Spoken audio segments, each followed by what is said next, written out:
በሙስሊሙ ማህበረሰብ ዘንድ አንድነትን ለመፍጠር በተቋቋመው የብሔራዊ መግባባትና የለውጥ ኮሚቴ አባል የነበሩት ሐጅ ከድር ሁሴን ወደ አኺራ ተሻገሩ።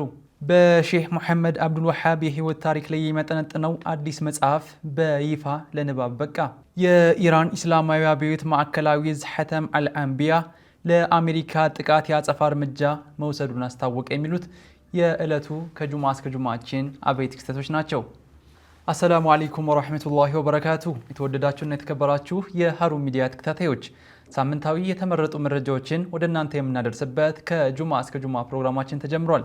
ከመረጃዎቹ ጋርም አቲድ ሐሚድ አብሬያችሁ ቆያለሁ። እስከ መረጃዎቻችን ፍጻሜ አብራችሁን ቆዩ።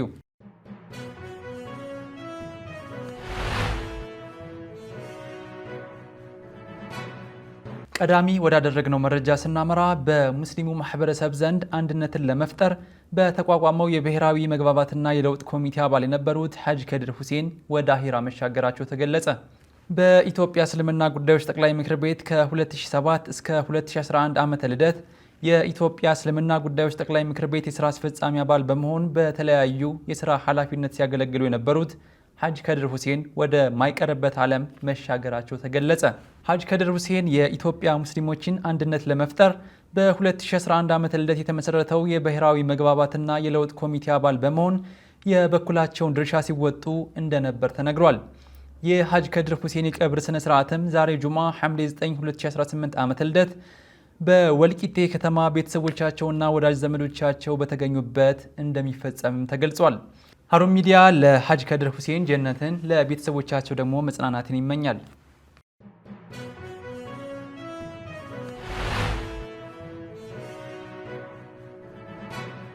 በሼህ መሐመድ አብዱል ወሃብ የህይወት ታሪክ ላይ የሚያጠነጥነው አዲስ መጽሐፍ በይፋ ለንባብ በቃ።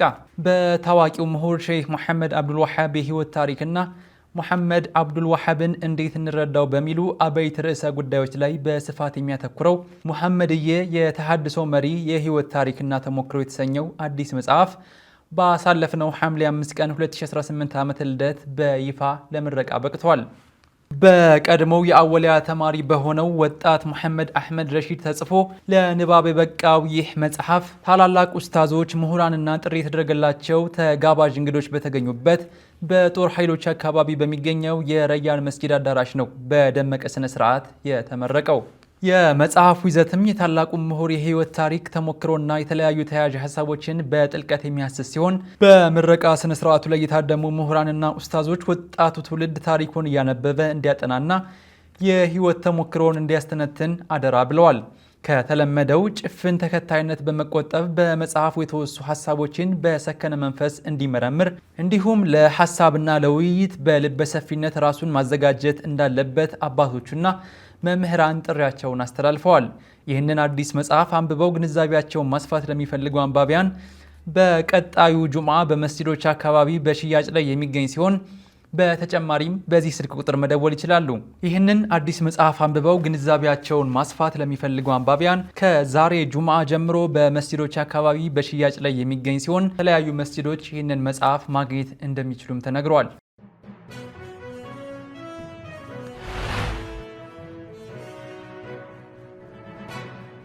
የባቲው የሃይማኖት አባት ሼህ የህያ ሼህ ኢማም በታጣቂዎች በአሰቃቂ ሁኔታ የተገደሉት በዚህ ሳምንት ነበር። በአማራ ክልል የኦሮሞ ብሔረሰብ ዞን ባቲ ከተማ አቅራቢያ በምትገኘው የቤራ ቀበሌ ታላቁ የሃይማኖት አባት ሼህ የህያ ሼህ ኢማም በታጣቂዎች በተፈጸመባቸው አሳዛኝ ጥቃት የባቲ ከተማ እስልምና ጉዳዮች ምክር ቤት ለሀሩን ሚዲያ አስታውቋል።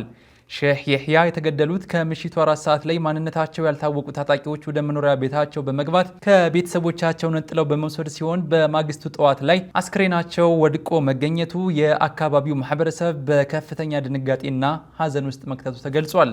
ለ3 ወንዶችና ለ9 ሴቶች ልጆች አባት የነበሩት ሼህ የህያ በባቲ ከተማና አካባቢዋ ለረጅም ዓመታት ኢስላማዊ እውቀትን ኢልምን በማስተማርና የተጣሉ ወገኖችን በማስታረቅ የሚታወቁ ዓሊም ነበሩ። በሰላም ሰባኪነታቸውም በማህበረሰቡ ዘንድ እጅግ ተወዳጅና ተሰሚነት የነበራቸው የሀገር ሽማግሌ ከመሆናቸውም ባሻገር በዞኑ እስልምና ጉዳዮች ምክር ቤት ውስጥ በተለያዩ ኃላፊነቶች ላይ ተመድበው ህዝበ ሙስሊሙን በቅንነት ሲያገለግሉ የኖሩ አባት እንደነበሩም ተገልጿል። በአሁኑ ወቅትም በባቲ ከተማና አጎራባች የገጠር ቀበሌዎች የታጣቂዎች እገታ ዘረፋና ግድያ መባባሱን የገለጹት የአካባቢው ነዋሪዎች ጥቃቱ ከግለሰቦች አልፎ በሃይማኖት አባቶች ላይ ጭምር ማነጣጠሩ ከፍተኛ ስጋት እንደፈጠረባቸው አስረድተዋል። ከሳምንታት በፊትም የአንድ የኦርቶዶክስ እምነት አባት በተመሳሳይ ሁኔታ መገደላቸውን ያስታወሱት ነዋሪዎቹ መንግስት በንጹሐን ዜጎችና በሃይማኖት አባቶች ላይ ይህንን አረመኔያዊ ጥቃት የሚፈጽሙ አካላትን በፍጥነት በመከታተል ለሕግ እንዲያቀርብና የአካባቢውን ሰላም እንዲያስጠብቅ አጥብቀው ጠይቀዋል። ውድና የተከበራችሁ የሀሩን ሚዲያ ተከታታዮች እየተከታተላችሁት የምትገኙት ከጁማ እስከ ጁማ ፕሮግራማችን ነው። በፕሮግራማችንም ሳምንታዊ የተመረጡ የሀሩን መረጃዎችን ወደ እናንተ እናደርሳለን። አሁን ደግሞ ከውጭ ምንጮች ያገኘናቸው መረጃዎች ወደ እናንተ እናደርሳለን። አብራችሁን ቆዩ።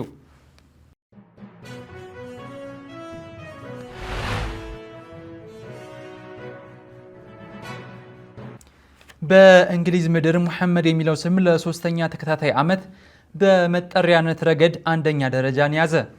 በእንግሊዝና በዌልስ የተወለዱ ወንድ ህፃናትን የስም አሰያየን በተመለከተ በተደረገው ዓመታዊ ጥናት ሙሐመድ የተሰኘው ስም ያለፉትን 2 ዓመታት ጨምሮ ለ3 ተከታታይ ዓመታት አንደኛ ደረጃን በመያዝ ተወዳዳሪ እንዳልተገኘለት የሀገሪቱ የብሔራዊ ስታቲስቲክስ ቢሮ ይፋ አደረገ። በፈረንጆቹ 2025 ብቻ ወደ 6000 የሚጠጉ ህፃናት ሙሐመድ የሚለውን ስም የተሰጡ ሲሆን ይህም በሁለተኛ ደረጃ ላይ የሚገኘው ኖህ ከሚለው ስም ጋር ሲነጻጸር በግምት የ2000 ልዩነት ያለው መሆኑን የስሙ ከፍተኛ ተወዳጅነት በተጨባጭ ያሳየ ነው። በፈረንጆቹ 2025 ብቻ ወደ 6000 የሚጠጉ ህፃናት ሙሐመድ የሚለውን ስም የተሰጡ ሲሆን ይህም በሁለተኛ ደረጃ ላይ ከሚገኘው ኖህ ከሚለው ስም ጋር ሲነጻጸር በግምት የ2000 ልዩነት ያለው መሆኑ የስሙን ከፍተኛ ተወዳጅነት በተጨባጭ የሚያሳይ ነው። እነዚህ ሁለት ተወዳጅ ስሞች ከ2023 ጀምሮ በደረጃው አንደኛና ሁለተኛ ሆነው ሲቀጥሉ በሁለቱ መካከል የነበረው የ1580 ቁጥር ልዩነት አሁን ላይ ይበልጥ ሰፍቶ ወደ 2000 ከፍ ማለቱ ተገልጿል። ከዚህ ባሻገር የስታቲስቲክስ ቢሮ የህፃናትን ስም አጻጻፍ ለየብቻ ነጥሎ በማስቀመጡ እንጂ የሙሐመድ ስም የተለያዩ አጻጻፍ ስልቶችን አንድ ላይ ብንደምረው ቁጥሩ ከዚህም እጅግ የላቀ ነው። ለአብነት ያህልም ሙሐመድ በ20ኛና ሞሐመድ በ55ኛ ደረጃ ላይ የተቀመጡ ሲሆን ይህ ደግሞ ተጨማሪ 2600 ህፃናትን ይህንን ስም መጋራታቸውን የሚያሳይ አስገራሚ መረጃ ነው። ሙሐመድ የሚለው ስም ከፈረንጆቹ 1997 ጀምሮ በሀገሪቱ ከሚገኙ 100 ተወዳጅ ስሞች ዝርዝር ውስጥ መካተት የጀመረ ሲሆን ሙሐመድ የሚለው ስያሜ ከፈረንጆቹ 1997 ጀምሮ በሀገሪቱ ከሚገኙ 100 ተወዳጅ ስሞች ዝርዝር ውስጥ መካተት የጀመረ ሲሆን ከ2016 ጀምሮ ደግሞ በ10 ይበልጥ ተመራጭ ከሆኑ ስሞች ዝርዝር ውስጥ ያለማቋረጥ በመካተት በታሪክ ማህደር ውስጥ የራሱን ደማቅ አሻራ እያኖረ እንደሚገኝ ተገልጿል።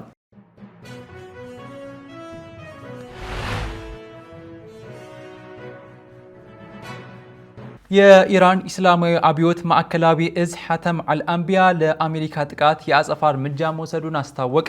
የጠላትነት ድርጊቷን እስካላቆመች ድረስ ስልታዊ የሆርሙዝ ወሽመጥ ተዘግቶ እንደሚቆይ አስታውቋል።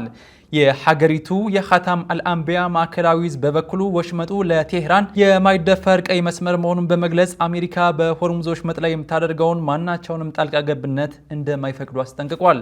እዙ አክሎም የአሜሪካ ፕሬዝዳንት የኢራንን መሰረተ ልማቶች ለማጥቃት የዛቱትን ተግባራዊ ካደረጉ እስካሁን በኢራን ትዕግስት ሳይነኩ የቆዩ በክልሉ የሚገኙ የአሜሪካና የአጋሮቿ መሰረተ ልማቶች በሙሉ ተመጣጣኝ ባልሆነና እጅግ ብርቱና ሰፊ ጥቃት እንደሚወድሙ አስታውቋል። በሌላ በኩልም አሜሪካ በደቡባዊ ኢራን ላይ አዲስ ጥቃት መፈጸሟ የተዘገበ ሲሆን በደቡብ ምዕራብ ኢራን በምትገኘው አፋዝ ከተማ ውስጥ በርካታ ፍንዳታዎች መሰማታቸውን ነዋሪዎች ገልጸዋል። ይህ የአሜሪካ የአየር ጥቃት የተፈጸመው በተለይ የካንሰር ህሙማን ህፃናት የኬሞቴራፒ ሕክምና በሚከታተሉበት ሆስፒታል አቅራቢያ መሆኑ ከፍተኛ ቁጣን ቀስቅሷል። ኢራን ይህንን ጥቃት ያለምንም ትንኮሳ የተፈጸመ አዲስ ወረራ ስትል የጠራቸው ሲሆን በከተማዋ ላይ የደረሰውን ጉዳት ተከትሎ በሁለቱ ኃይሎች መካከል ያለው ውጥረት ይበልጥ ወደ ከፋ ደረጃ እንዲሸጋገር አድርጎታል። ለደረሰባት ጥቃት ምላሽ ለመስጠት የኢራን የታጠቁ ኃይሎች ሳኢቃ የተሰኘው ወታደራዊ ዘመቻ 10ኛ ምዕራፍ መጀመራቸውንና በኩዌትና በባህሬን በሚገኙ የአሜሪካ የጦር ሰፈሮች ላይ የድሮንና የሚሳኤል ጥቃት ማድረሳቸውንም አስታውቀዋል። በዚህ መሰረት በኩዌት በሚገኘው አሊ አልሳሊም የጦር ሰፈርና በባህሬን በሚገኘው ሼካ ኢሳ የጦር ሰፈር ላይ የሚገኙ የአሜሪካ ራዳሮች የፔትሪዮት የአየር መከላከያ ስርዓቶችና የነዳጅ ማጠራቀሚያዎች በኢራን አራሽ አጥፊ ድሮኖች ተመተዋል። የኢራን ጦር የጠላት ዛቻና ጥቃት ሀገራዊ ጥቅምን ለማስጠበቅ ያለንን ቁርጠኝነት ይበልጥ ያጠናክረዋል ሲል ወታደራዊ ዝግጁነቱን ገልጿል። ከዚሁ ጋር በተያያዘ በአሜሪካ ጥቃት ምክንያት የሰላም ስምምነቱ መፍረሱንና የህልውና ጦርነት መጀመሩን ኢራን አስታውቃለች። በአሜሪካና ኢራን መካከል ሰኔ 17 ቀን ተደርሶ የነበረው ጊዜያዊ የሰላም ስምምነት አሜሪካ በኢራን የወደብ ከተሞችና ወታደራዊ ጣቢያዎች ላይ ተከታታይ የአየር ጥቃትና የባህር ከበባ ማድረጓን ተከትሎ ሙሉ በሙሉ መፍረሱ ተገልጿል። የአሜሪካ ማዕከላዊ ዕዝ በባንደር አባስ፣ ቻባሃርና አህቫዝ በሚገኙ የኢራን የእዝ ማዕከላት የጸረ አውሮፕላን መከላከያዎችና የሚሳኤል ጣቢያዎች ላይ ያነጣጠረ ጥቃት ፈጽሟል። በጥቃቱ ቢያንስ 35 ሰዎች ሲገደሉ ከ300 በላይ መቁሰላቸውን የኢራን የጤና ሚኒስቴር አስታውቋል። በተጨማሪም የአሜሪካ ጦር በኢራን ወደቦች ላይ እገዳ የጣለ ሲሆን አንድ የነዳጅ ጫኝ መርከብ በሚሳኤል መመታቱን ገልጿል። የኢራን ከፍተኛ ተደራዳሪ ሞሐመድ ባጋር ጋሊባፍ ሀገራቸው ከአሜሪካ ጋር የህልውና ጦርነት ውስጥ መሆኗን ገልጸው የሀገሪቱ ጦር ኃይል አሁን ላይ ሙሉ እርምጃ ነጻነት እንዳለው አውጀዋል። የኢራን የውጭ ጉዳይ ሚኒስቴርም አሜሪካ ቃል ኪዳኗን በማፍረሷ ምክንያት ኢራን ከስምምነቱ መውጣቷንና ለጊዜው ምንም አይነት አዲስ ድርድር እንደማታደርግ አስታውቀዋል።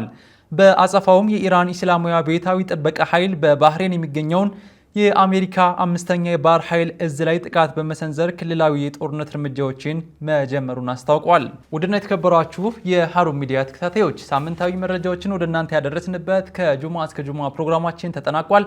ከመረጃዎቹ ጋር አቲድ ሐሚድ ከካሜራ ባለሙያው አብዱል መሊክ ሞገስ ጋር ነበረን። በሌላ የመረጃ ሰዓት እስከምንገናኝ ወሰላሙ አለይኩም ወራህመቱላሂ ወበረካቱ።